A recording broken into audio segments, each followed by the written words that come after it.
you've had the opportunity to be a data analyst and look at data to make key decisions, you're going to apply this data as a producer at a major movie studio. So we're going to be practicing our thinking about data analysis as we go through some bivariate data about movies. So we're going to look at this table and graph.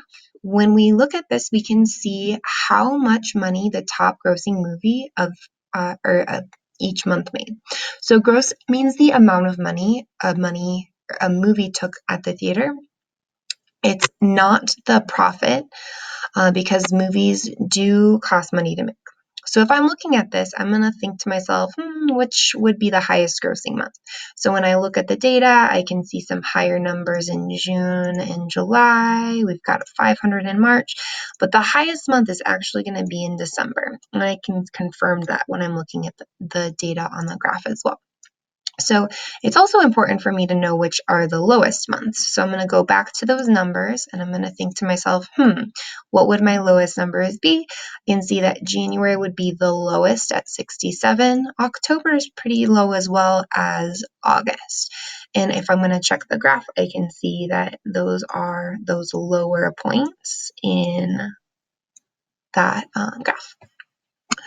So as a producer, we're going to think about what time of the year would be the best month to release a movie.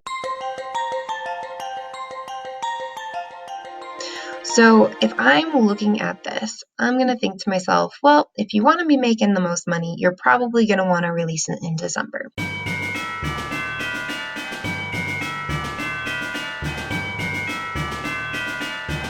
Producer. So in this example, we're also going to think about what are our independent and dependent variables.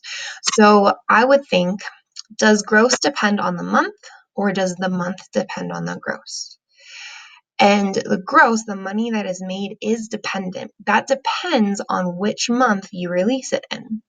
So that would make the month the independent variable. So now you're going to make a memo to a movie producer. You need to look at bivariate data to make decisions about when to release different genres of movies, and you're going to need to assign an actor to a movie. So you need to make sure to think about trends and not just one data point. Hi, so when you get to the bottom of your EverFi Student Data Champions sheet, you do have your own copy, and so you're going to write your memo to a movie producer. So the first step is going to be to look at the movie data sheet. All the data that you need to answer these questions is there. So you're going to write a recommendation of the best month to release a superhero movie, a romantic comedy movie, and a horror movie.